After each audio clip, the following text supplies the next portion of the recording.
Good evening, TDN listeners, and of course, the viewers of TDN and This Week in Interview.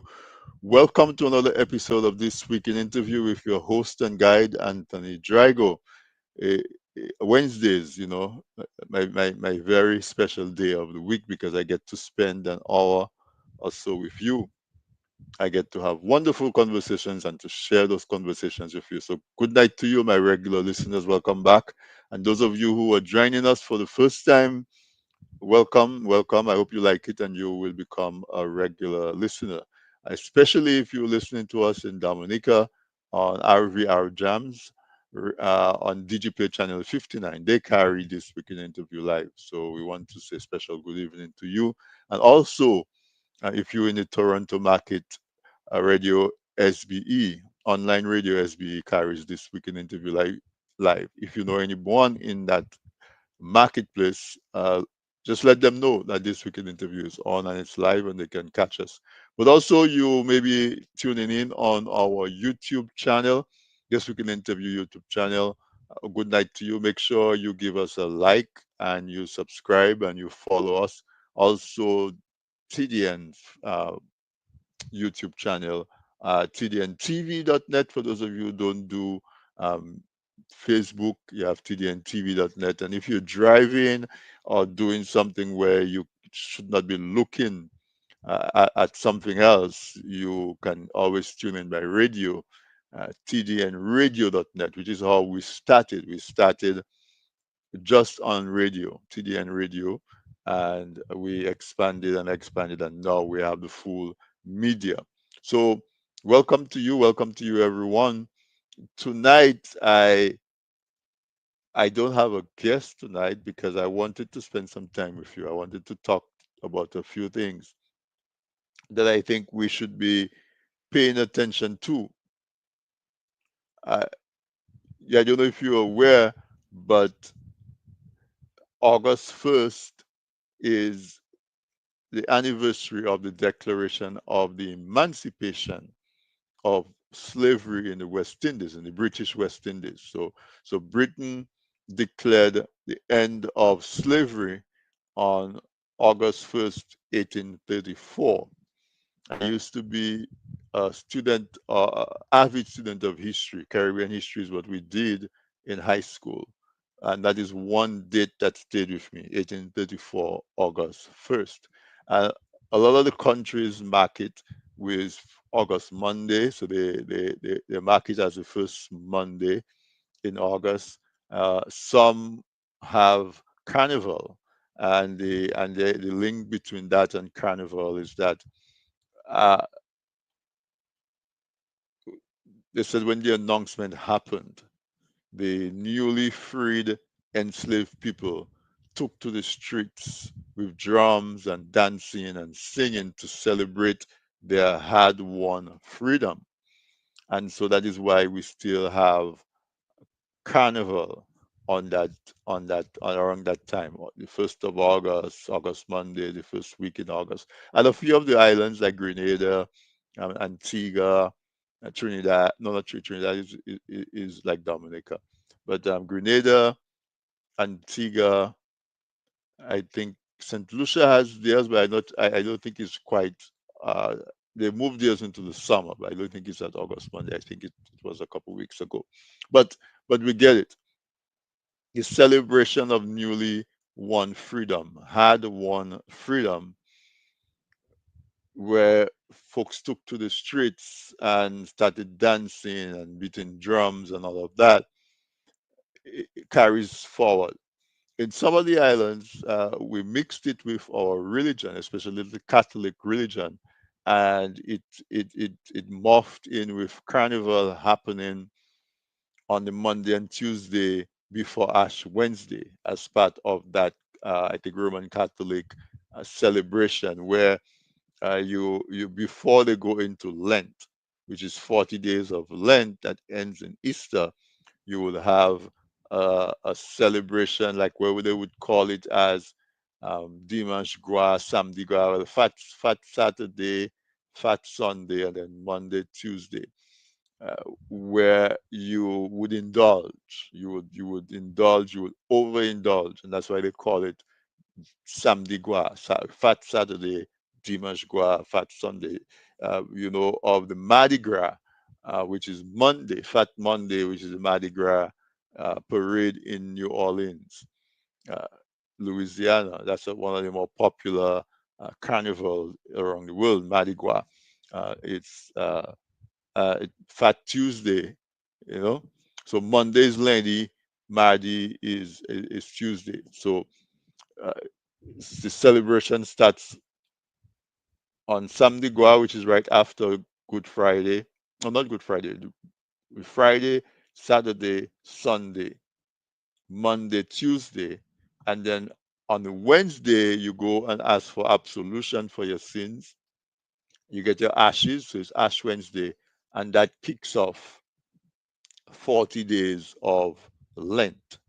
And Lent ends with the celebration of, by the Catholic anyway, and a few of the other religions, uh, of the crucifixion of, of Jesus Christ and his resurrection on Easter Sunday. So you see that connection. But what I want to talk about is that how many of us, of our younger folks, know that that is what is being celebrated when we say, when we mark Easter Monday, or some islands have the holiday on the 1st of August, August Monday, I mean, and some islands have it on the 1st of August. How many people know that what we're actually celebrating is the emancipation of our our great, probably great great grandparents, because it was 1834, and we are in, so it's like 200 years ago, a little less than 200 years ago, 190 if you have to count it, because we're in 2025. So, and and it happened in 1834. So exactly like 209 years ago, 211 years ago. My math, 211 years ago. We, how many of us know that? Are we giving sufficient significance to that? This should be our celebration. Our people were enslaved for 400 years, kidnapped from Africa, brought to the Caribbean, brutalized, enslaved, no rights at all, not even the right to fight back, not even the right to have a family. And then they fought, they resisted. Uh, those Some people went to the legislature, and for whatever reason, on August 1st, 1834, we were granted freedom from slavery. To me, that should be the biggest celebration or the biggest commemoration in the Caribbean, in the former colonies, where our people make up the vast majority. So, like in Dominica, where 90% of Dominicans are descendants of the enslaved people, why isn't our remembrance of that more significantly celebrated, significantly commemorated? Where is the celebration of that struggle?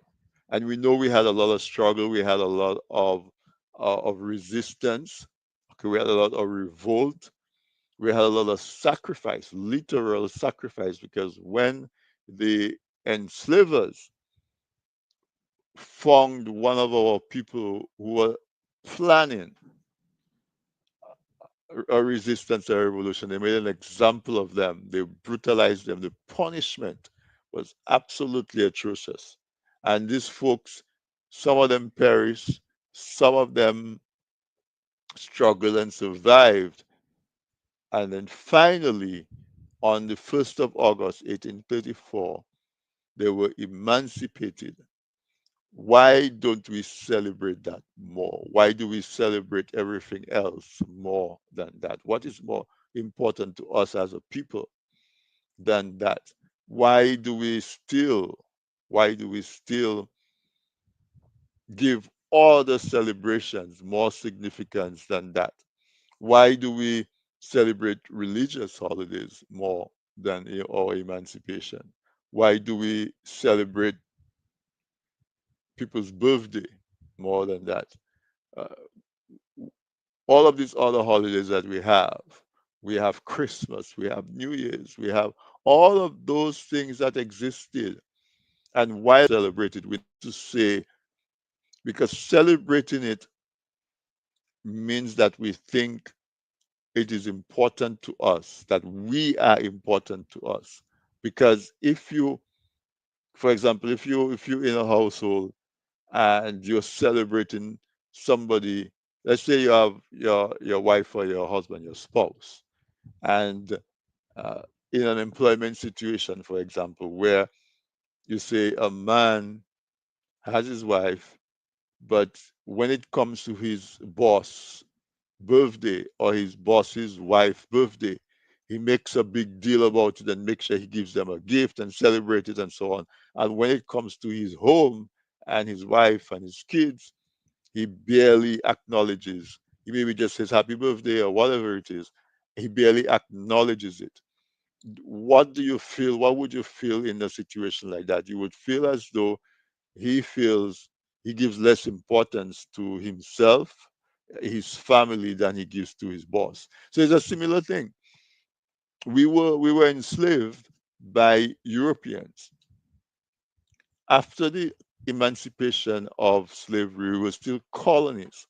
So they still controlled society, they still controlled which holidays we celebrated, how much we celebrated them, which were funded, which were not funded. But we've obtained independence. So, for example, Dominica's independence is almost 50 years away. In the next, we were 1978, so in 3 years' time, we will be 50 years. Once we became in control and we had control as to where we spent our money and what we celebrated, why haven't we shifted and given more significance and more importance to the celebration of the emancipation of our people? Why? Don't we think that we are important enough to celebrate something as significant as that? That's the question that I have. Why is the celebration? We don't even have the celebration. We don't even have a formal ceremony that recognizes that that's what happened. We People just know it's a beach day. August Monday, you go to the beach, you go to a river, you do a picnic, you drink rum.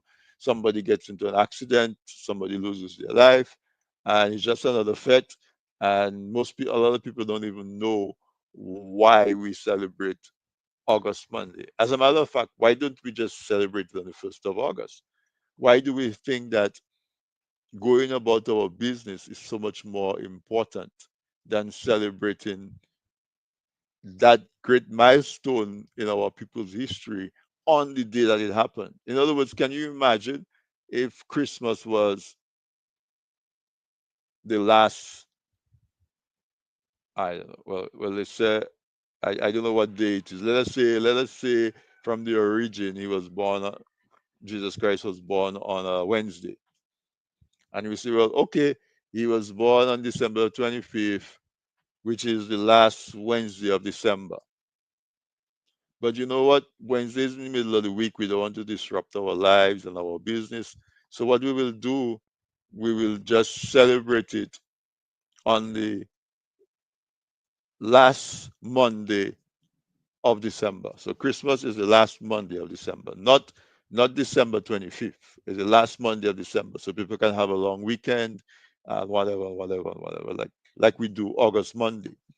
Or people were freed from slavery on the 1st of August, but instead of celebrating it on the 1st of August, we celebrate it on August Monday. I think that is significant. I think that is significant because it shows that we don't give the same significance to that as we give to Christmas. We don't give the same and any Valentine's Day. Valentine's Day falls on the 14th. We always celebrate it on the 14th. You know, uh, all these other holidays that we find the 4th of July falls on the 4th of July. They don't go to the Friday or the Monday or whatever it is. It falls on the 4th of July. So why is it that in the Caribbean we cannot see it that we should celebrate Emancipation Day and call it what it is so everybody knows what we're celebrating and make it about that? Emancipation Day is the 1st of August every year, not August Monday. I I think that's things like that have significance. We might think that it's trivial, August Monday, 1st of Monday was, but the fact that you are recognizing that day and you say no matter if it falls on a Monday, if it falls on a Sunday, if it falls on a Friday, we are recognizing that day because we are giving importance to that day and we're calling it Emancipation Day. Why isn't it called Emancipation Day? Somebody trying to bury the questions that would come. Somebody's trying to bury the attention and the significance that they actually enslaved our people for 400 years. And somebody is going to ask, what does emancipation mean? Why did we have to be emancipated? And the question, well, we want to be emancipated because a certain group of people did not thought it would be more profitable to to force us to work on their behalf and take all the profit from our labor and just give us just sufficient to keep us alive. They treated us not as human beings. They treated us as livestock, right? Treated us as livestock, and that's and then and until we had to fight, it took them 400 years for us to finally gain freedom from enslavement. Why, as a people, we haven't moved to making that more significant? We have Poppy Day, where we recognize the end of the Second World War. We have a monument that is set up to the people that fought on behalf of the Europeans, set up in every capital city in the West Indies, and we put a wreath at a cenotaph, and all of that. We celebrate all of those things with such significance and gusto. And what happened to celebrating our emancipation? What happens to recognizing the veterans of the war against slavery, the veterans of the resistance to slavery? What happens to celebrating the heroes? Why aren't the stories of our heroes and our heroines significantly part of our regular uh, cultural storytelling and all of those things? When we were not in control, we could not make sure that the significance that it demands was set as a priority. But we've been in control for so long. Why are we still sulking? We mark it as if it was something that we want to hide.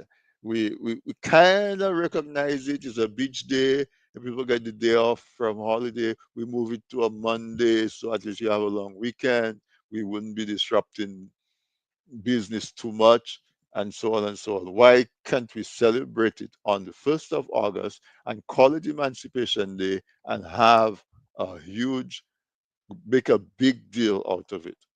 Now, I think that that is important because if we do that, we will help us to to get a better sense of ourselves, who we are. It will help us to remember the sacrifices that our forefathers or ancestors made so that we are not still enslaved.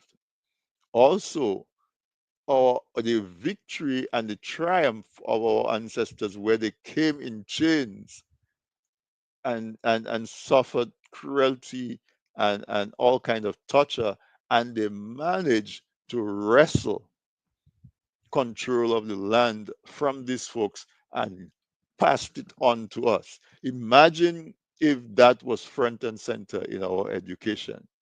Imagine how we would react when we see our government just willingly giving back that land to foreigners. Some of the foreigners are descendants of the people who enslaved us, the very same people that our ancestors fought and died and bled to win that land for us. Now we are just allowing them to come in and handing it back to them. So if we were celebrating our people and our people's accomplishments, we would we would certainly be more aware of the sacrifices that were made. We would put more value on the inheritance that we got from our folks, and we would be a little more militant, a little more selfish, a little more aggressive at protecting the legacy that was handed down to us, that we would be celebrating and we would be proud because our people came in as if kidnapped in chains, coming to a land that they had no idea existed after, I mean, torturous journey of months, get to the Caribbean. So many of the people died and then coming here and being treated as beasts of burden and being brutalized for just asking what happened, why do you want me to do this, why you brutalizing me, you get killed and you get made examples of. And our folks endured that, they resisted against it, they revolutionized against it, and they took that property away from those folks and passed it on to us. Imagine if every person in the Caribbean would think about that and have that as part of their identity, as part of their heritage. And we have a big commemoration, a big celebration on August Monday to remind us of it and to pass it on to our kids, and they pass it on to their kids and for generations. Imagine if we were that type of people who celebrated that, how much more difficult it would be for us to stand by and watch our politicians just give it away, just allow anybody to come and just get it because this is my legacy that was handed down to me by my ancestors. My ancestors fought. Imagine, imagine if you as a person have to fight for something that's in your that you won. You had to go to court, you had to go to war, what and you gain control of it. And so you pass it on to your children. And as soon as your children get it, they go back to the same person or the person's children and they handed it back to them. What would you feel? And that's what we're doing.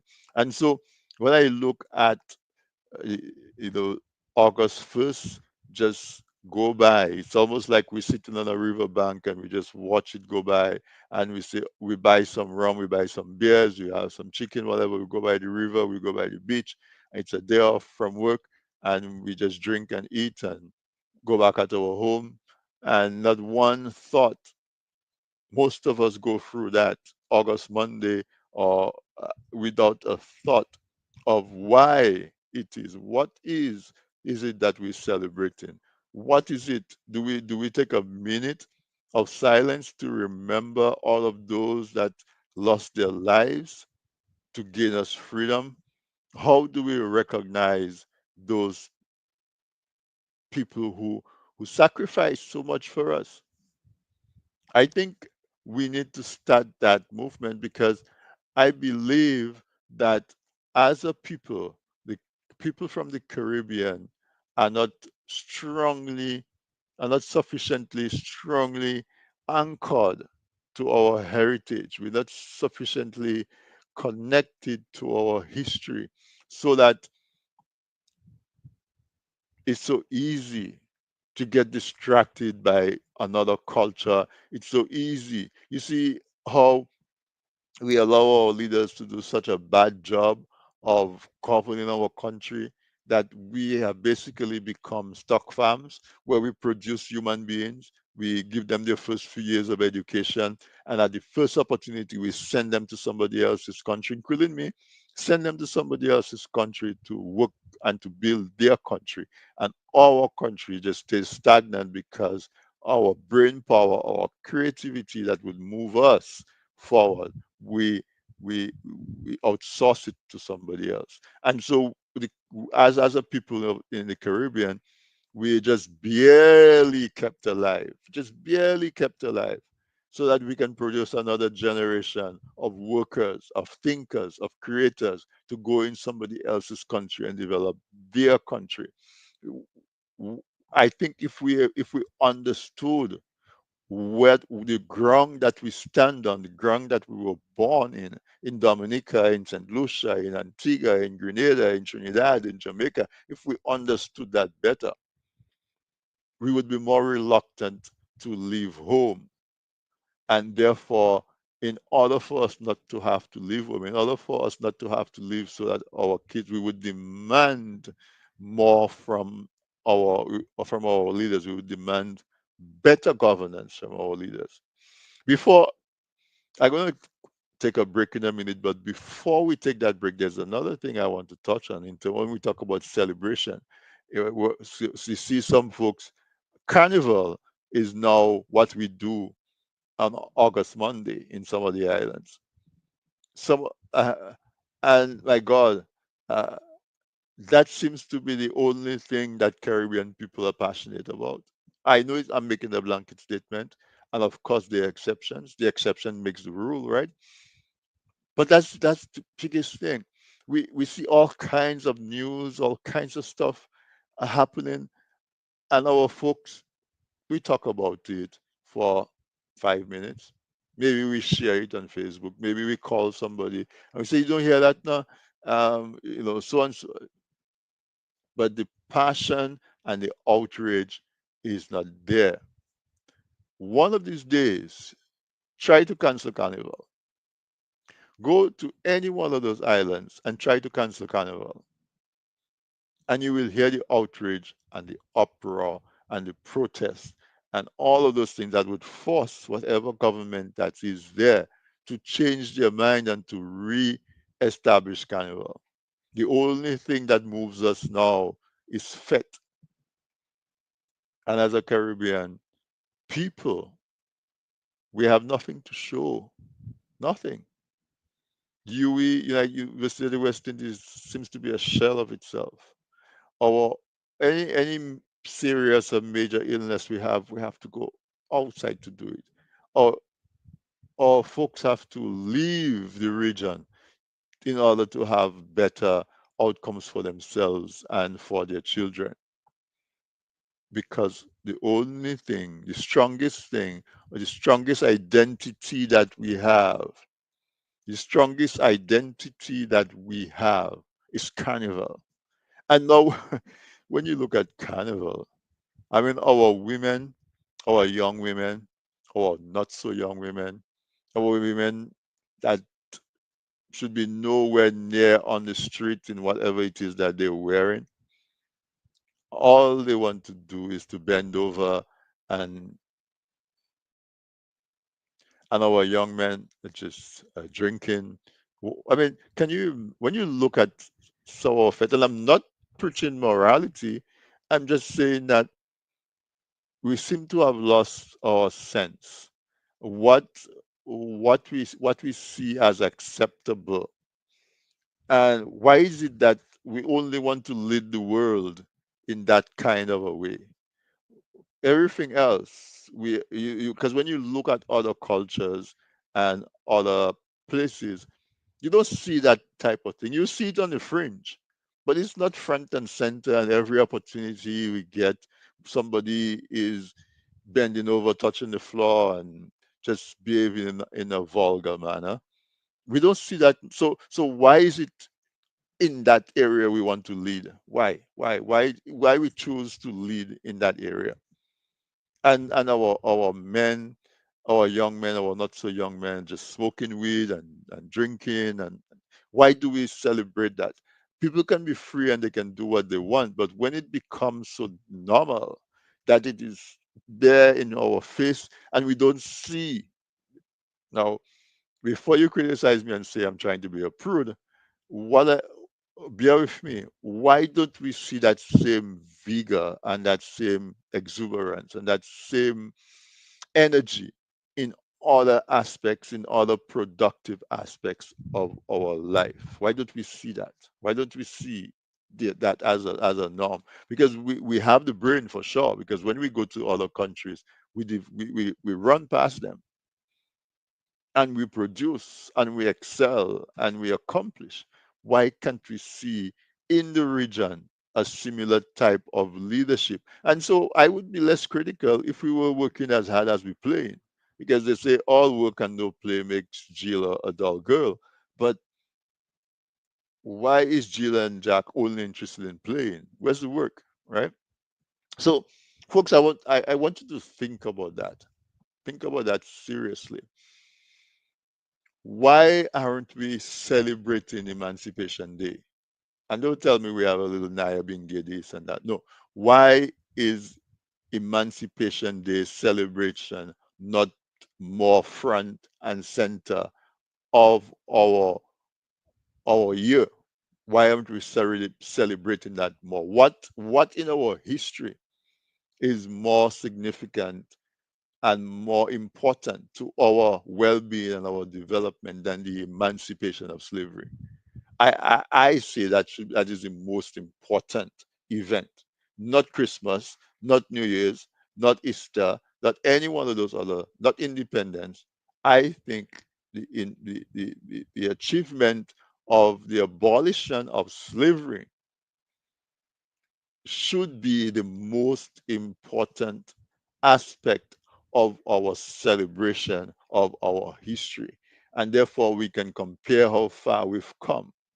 And therefore, I am saying that that celebration should be more central, more core to our lives. It should be more significant. We should call it what it is. We should celebrate it on the 1st of August. We should have specific activities that recognizes the sacrifices that our people made and expresses gratitude for doing it and recognizes what they gave us as our heritage, as their achievement, and let's reflect on how much of a good steward we are being to those gifts.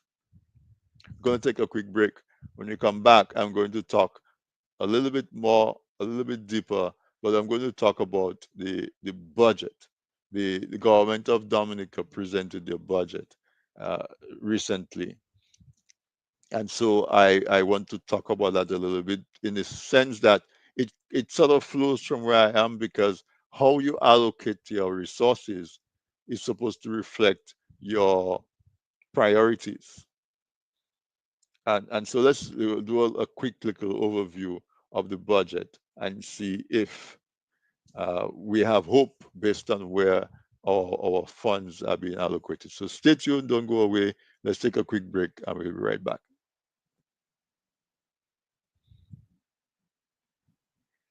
Presented by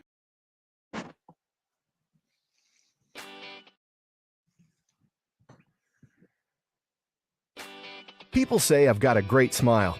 Well, I have to say, this is all thanks to the professional team at Beacon Dental Group right here in Dorchester, Massachusetts. I've got world-class dental care. Beacon Dental Group has expert and caring staff dedicated to providing the most advanced and satisfactory treatment in all aspects of oral health. Their services are designed to meet your needs and give you a perfect smile, too.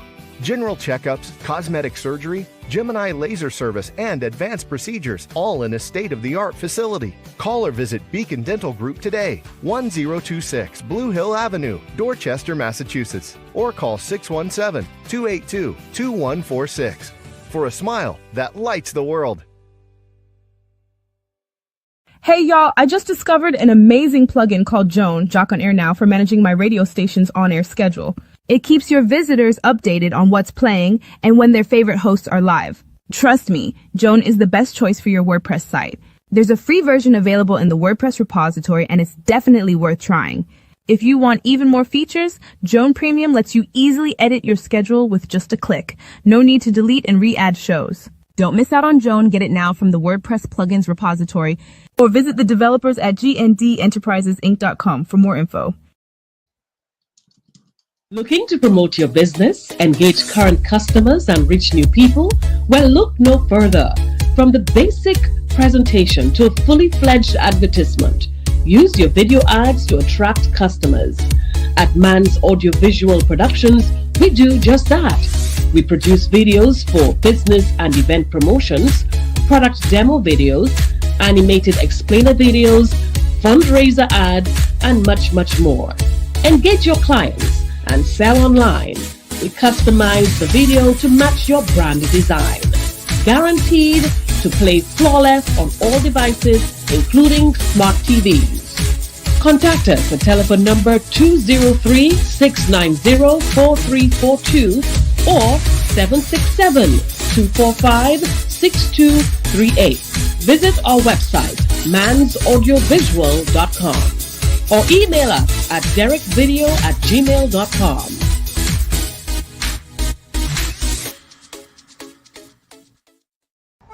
Writers, we need you.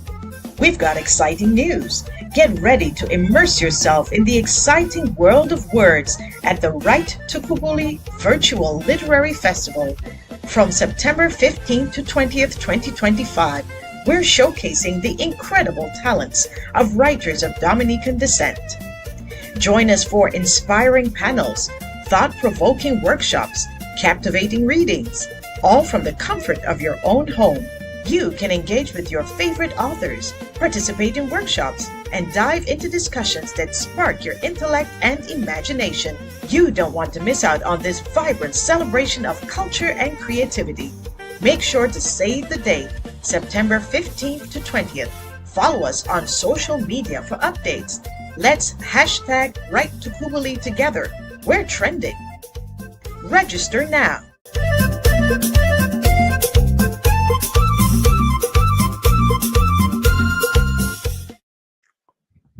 Welcome back, and thanks for staying with us through the break. I hope you patronize our sponsors. They keep this mic live and they keep the lights on.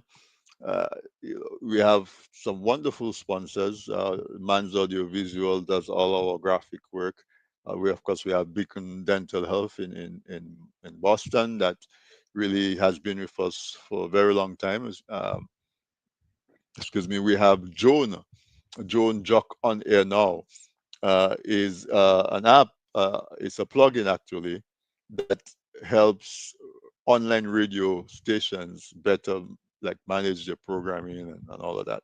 So check it out. Who did I miss? We have the books. I've had quite a few books on lately.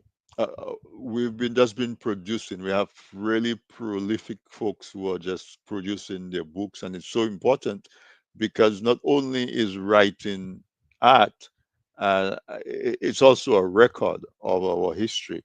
And so I hope when we bring those authors on, you are patronizing the authors because it's well written work. But not only is it well written work, it you're supporting our people. And so the White to Kubuli, Right to Kubuli Literary Festival is happening from September 15th to the 20th. And book yourself so you can do a presentation of your work, whether it's a short story, whether it's just something that you wrote, a poem, or somebody else's work that you really are enamored with and you would like to read an excerpt from it. I'll encourage you to go in there. And also, even if you don't plan to participate, mark that date so you can tune in and be part of the virtual. So it's a virtual literary festival. And I, you know, the writers are coming out of the woodwork. The next book I have for you is going to be an exciting one. I got a call from an author in London, and she has written a book that she calls Chocolate Chip, Chocolate Chip and Cola. Chocolate Chip and Cola, and it's about her experience migrating from the village of Dalis, or some people say Dalis in Dominica, to London. She said she's in her 80s, so she's an elder, and she has written this book, and we're pretty excited about it. That's the next book I'm going to bring you later down in the month of August. So, folks, if you're tuning in, tell me. Tell me if you agree with me about how much we we don't celebrate in a significant way Emancipation Day, and we should. Hey, Mafa, thank you. She said, I'm certainly present. You do it, bro. Keep us informed. You're greatly appreciated. Keep it up. That's my big sis, Martha. Thank you. And of course, my friend Sapphire Sky says, looking forward to that. Chocolate chips and cola. Sapphire also has her book. Um, Sapphire, put the name in the chat for me so I can, it's Carry Culture. Cariculture, where she wrote about the history of the Caribbean, in a really well presented, colorful book, a coffee table gem, conversation starter, and not only that, a record of our history and a retelling in a modern kind of a way. So very very great book. Find it and support our writers. Carry culture. Yeah, I got it right. Okay, so before the break, folks, I was talking about our lack of reverence to the folks that won our freedom from us, from our enslavers, and wrestled the land from them and handed it down to us, and how that is diminished, so small, so small. It's diminished in our consciousness, in our heritage, in our in our psyche. And I'm saying that we need to release it and let it bloom and let it blossom, let it blow up. We need that. We absolutely need that. I want to spend some time. The the government of Dominica on the 1st of August presented the budget for the fiscal year. I know that's a hard pivot, but we are already almost up to the hour. So the government of Dominica presented their budget on the 1st of August. I think that was like a month late because the fiscal year starts in July. Anyway, for the fiscal year 2025, 2026. And in that budget, I'm always amazed at the budget, whether it's just numbers on a paper or whatever it is, the recurrent expenditure. So the money that they spend on salaries and monuments and social security pensions and all of those things. The budget says that the government spends $680 million on recurrent expenditure. Now, if Dominica has 60,000 people, you can do that math quickly for me. Um, 680 million divided by 60,000. Dominicans should be really living a very large life. I am going to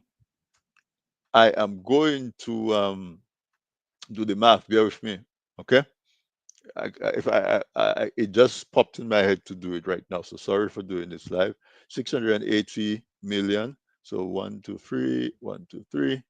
Yeah, 680 million divided. Let's say Dominica has 60,000 people.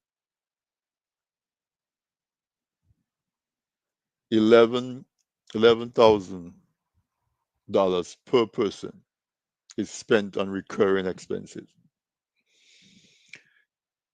In addition to that, the capital expenditure, so the projects to improve roads and to build schools and to build housing and whatever other projects that require influx of money that's not a recurring monthly operating, was 661, was 662 for easy numbers, $1 million.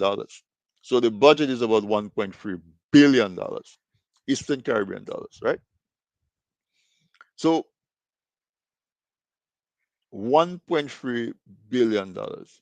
When if you live in Dominica or you visited Dominica recently, honestly, does Dominica look like a place that you spend $1 billion on every year? Because that's the budget every year for the last several years. Our budget is hovering around $1 billion. It was 980, 960, now it's 1.3.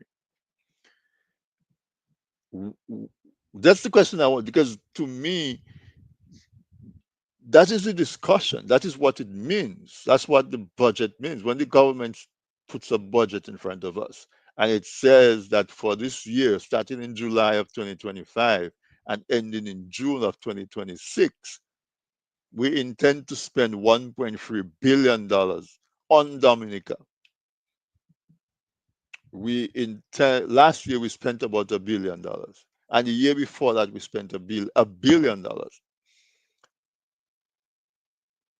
If you did not know what the budget was, and you just landed in Dominica and you look around, you drove around the country and so on and so forth, does does Dominica look like a place where you spend $1 billion a year? Let's ask ourselves that question. That is what the budget means. Dominica has one hospital. We probably have 10 secondary schools. We have a few more primary schools. I don't believe we have 100 miles of road, motorable roads. What else? One hospital, maybe 10 secondary schools, maybe another 20 primary schools, 100 miles of road. And we have $1 billion to spend every year. Why don't we have the best hospital in the region? One we have, only one. You have one hospital. That hospital should be state of the art. It should have the best staff, the most motivated staff, medication, and everything, because you only have one and you have $1 billion to spend, not $1 billion. So even if you say, okay, on the hospital I'm going to spend $50 million this year and $50 million next year and $50 million the the following year, right? You're telling me that there's a reason why we don't have a hospital that can keep most of our people healthy.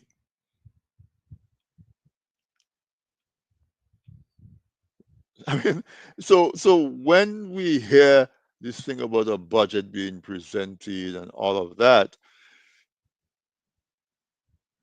how are we supposed to take it? Are we supposed to just take it as the Constitution says you have to do a budget and present it to Parliament? So we do a budget and present it to Parliament, as if it were an assignment that we do in school, that you sit down in class and your teacher tell you, okay, imagine that you have a country and come up with a budget for the country. Tell me what areas you would spend money on and how much money you would spend. And it's just an academic exercise. It's not a real thing.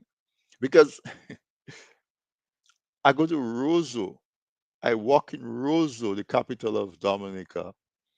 I was there in February.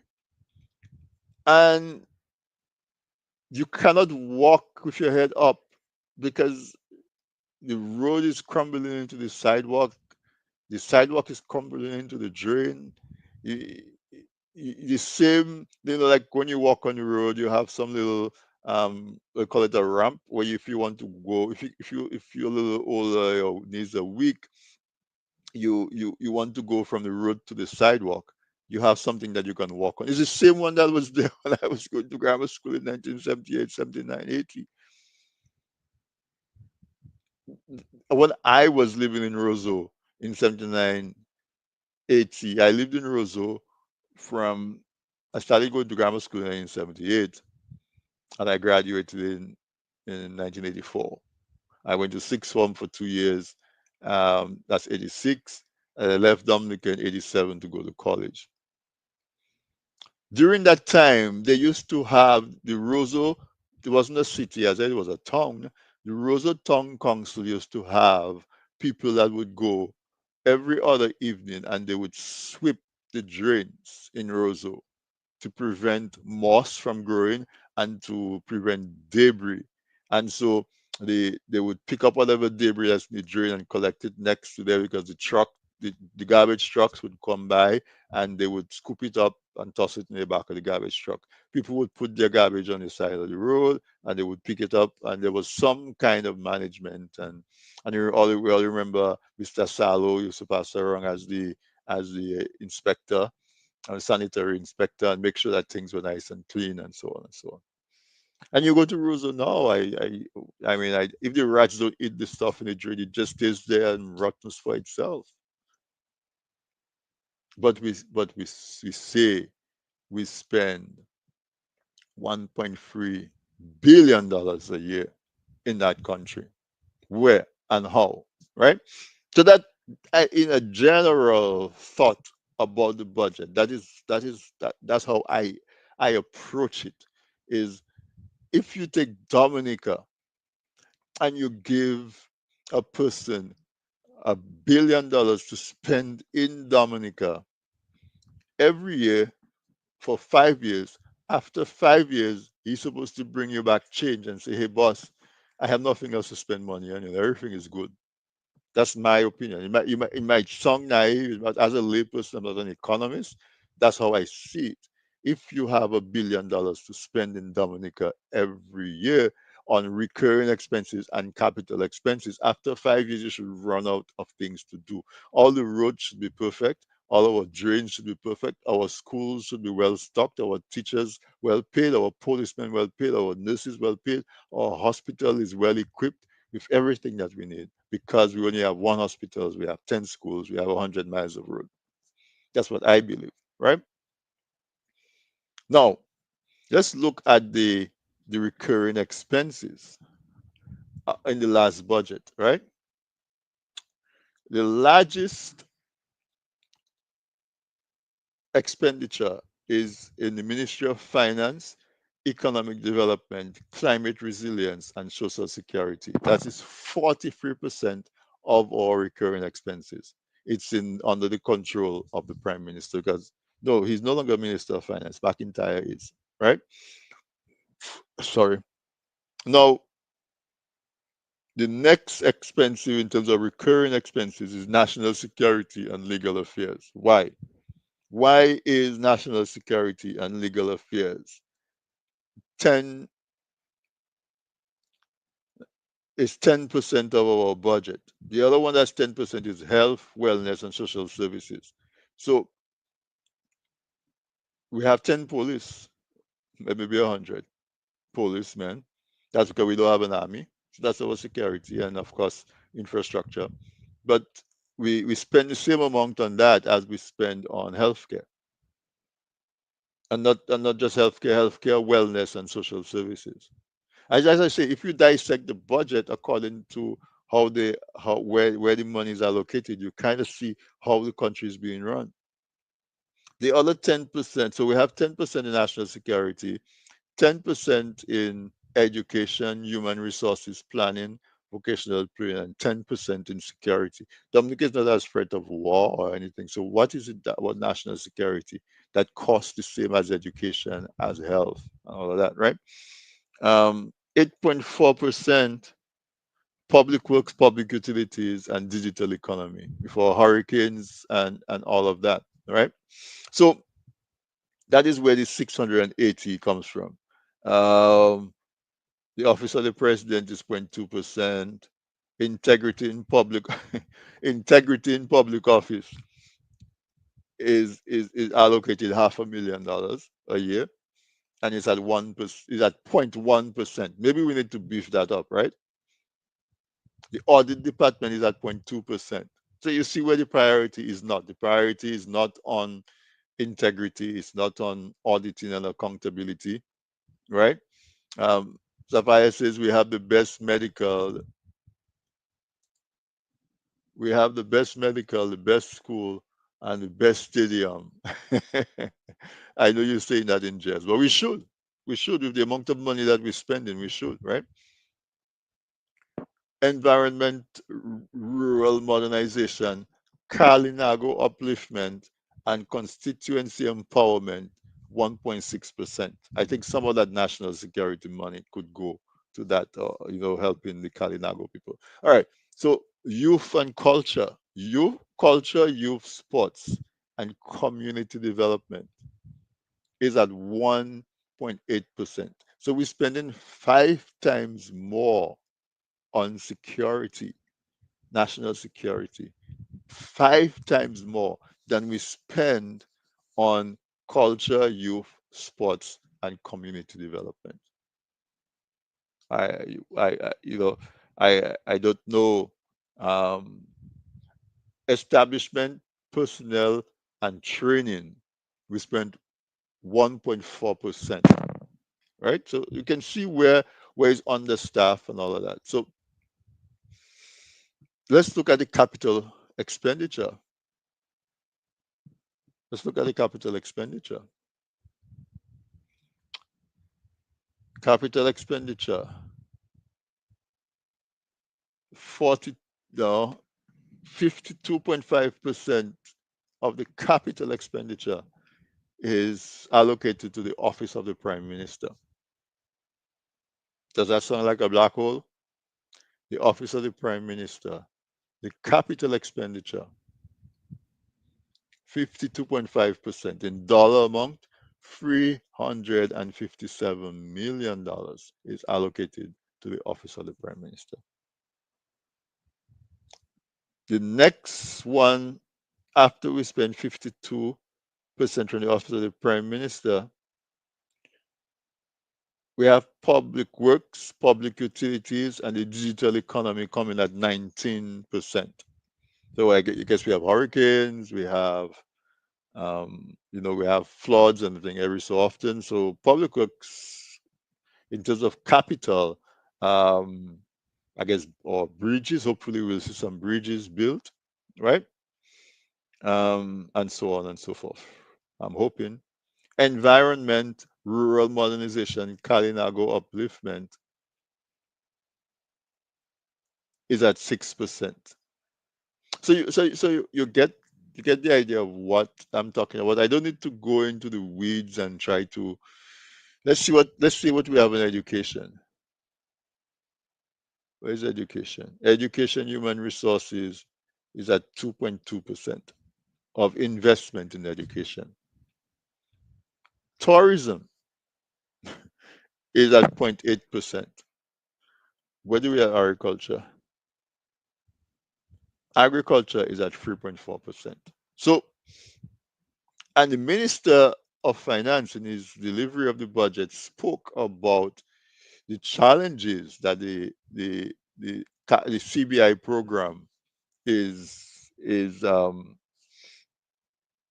experiencing, and therefore predicting that there may be a dip in revenue.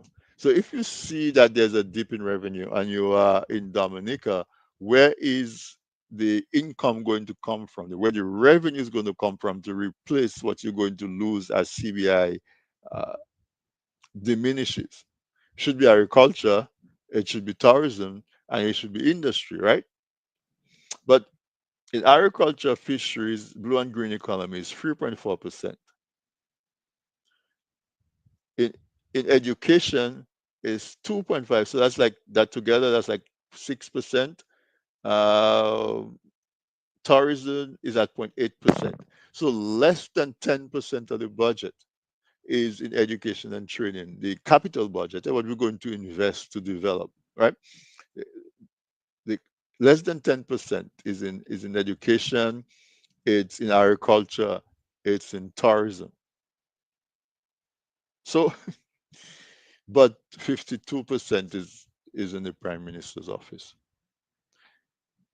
I'm not going to go way deep, plus my hour is up, but I wanted to put that thought in front of you so you can marinate on that.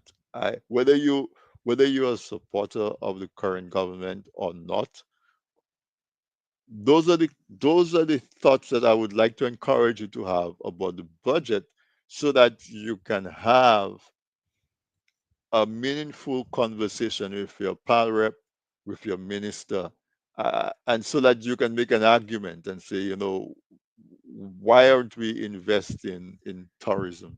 Why aren't we investing more in agriculture? What about our feeder roads that our farmers can use to bring produce down from the heights into to the market? How, education? How can we invest in an environment where our kids can get more engaged in technology, and therefore we have a hope of some innovation and some creativity happening? That's why I'm raising that, so we can have those conversations. Because what I see happening is, remember in the 80s, right, 90s, 1890s, when bananas were in its heyday and we were getting a lot of money from bananas. But for a number of years in the 90s, it was clear to us that bananas were on their way out. It was getting challenged in the WTO. It was getting, we were struggling, and everybody was predicting that bananas was going to expire as an income crop that could support our economy. We watched the government do nothing about it, nothing significant. And it was surprising, but maybe not, because the government at the time was United Workers Party, and they were very familiar with the banana industry. Our Prime Minister Edison James at the time came from the banana industry, and I remember, just wondering what's happening, because it seems like we were not aggressively moving to replace our shipments of bananas to the UK with anything. And so said, when the banana industry collapsed, it was a vacuum, because so we had nothing to replace that revenue with. Do you know that Grenada has replaced the revenue from bananas with fishing? You know, there are some of the islands that still produce bananas, but they sell it in the region. But nothing was done, knowing that on the horizon and approaching quickly was the demise of the banana industry. And I feel like we're doing the same thing right now with the CBI. We know that CBI is going to expire because of all of the challenges and all of those things. We know that the cash and revenue generating potential that it had is going to diminish. What are we investing in? Our capital expenditure budget doesn't show that we are recognizing that and taking steps to mitigate the negative impact that loss of revenue is going to have on our economy. And so the conversation that I want you to have when you engage with your ministers and your pal rep and so on is to have that type of conversation that questions what are the priorities, and when you say that is a priority, how is that reflected in the budget that you present?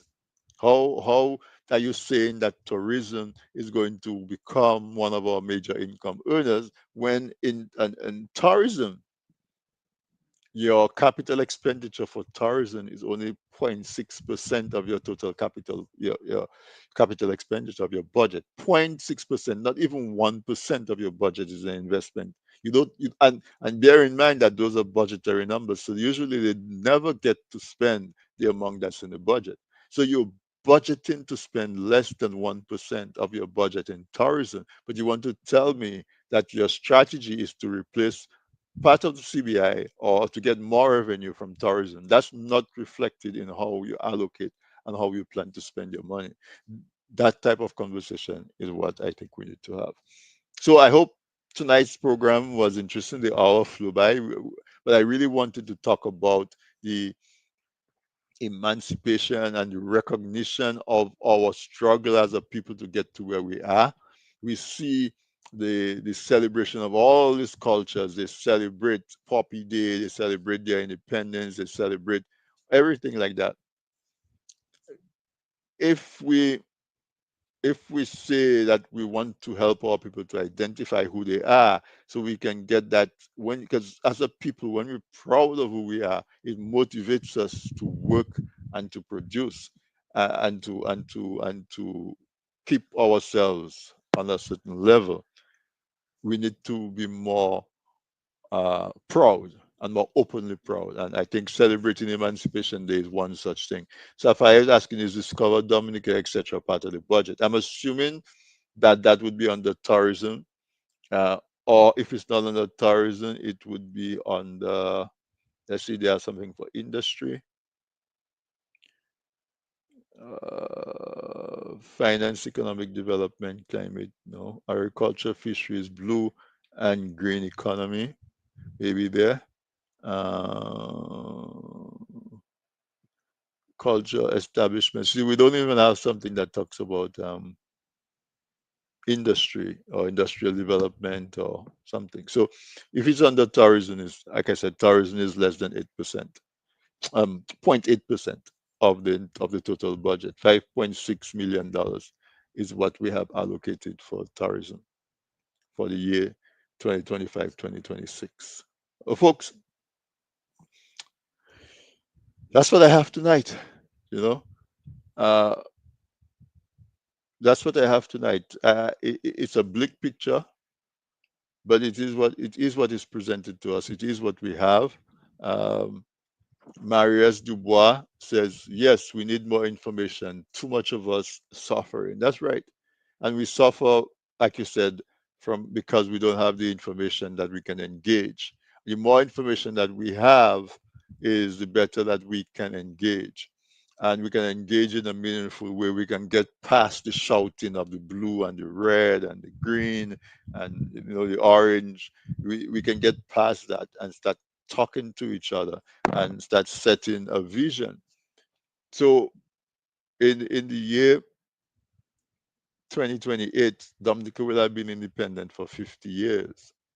Is it possible for us to set a vision 50, and to paint a picture, use our imagination, our creativity, and imagine Dominica 50 years independent? What would be ideal? What would be the ideal Dominica? And maybe we can try, if a vision like that, we could try to see if we could move the country in that direction towards that vision. Let's think about it. Maybe I'll do a couple series of programs on that and call it Vision 50 or something like that. Or if you can come up with something more creative, and we can start to have that conversation about what is coming, what how we can influence what's coming, rather than just talking about what has been, you know. But remember, the recurrent expenditure, so our operating expenses, salaries, and all of that is $680 million was budgeted for this year. And for capital expenditure, our investments, our preparedness, our recovery is $661 million. Do we see, when we land in Dominica, do we see a place where $1 billion is spent every year? Do we see that? Or if we say, okay, some of it is salaries, take the capital expenditure. Do we see a place where $600 million is spent every year, year after year, right? $600 million. All right, guys. Thank you so much for staying with us. Remember, Castle Bruce Family and Friends Reunion is starting on Sunday, this coming Sunday, the 10th, and it runs until the 17th. All roads lead to Castle Bruce. For the week, we have a lot of activities packed and waiting for you, a lot of entertainment. Make sure you don't miss it. You'll be missing a wonderful experience. Come experience Castle Bruce hospitality and our vivaciousness and our vibrancy and our hospitality. All right, folks. So good night, and thanks very much for being with me. Thanks for the participation, and let's do this again next week, Wednesday, same time, 8 p.m. Eastern Standard Time, 8 p.m. Dominica time. And I'll see you when we get there. Remember to like the channel if you're on YouTube or you're on Facebook. Like, follow, and hit the notification bell so you can know when we are on. Good night, folks, and all the best for the rest of the week.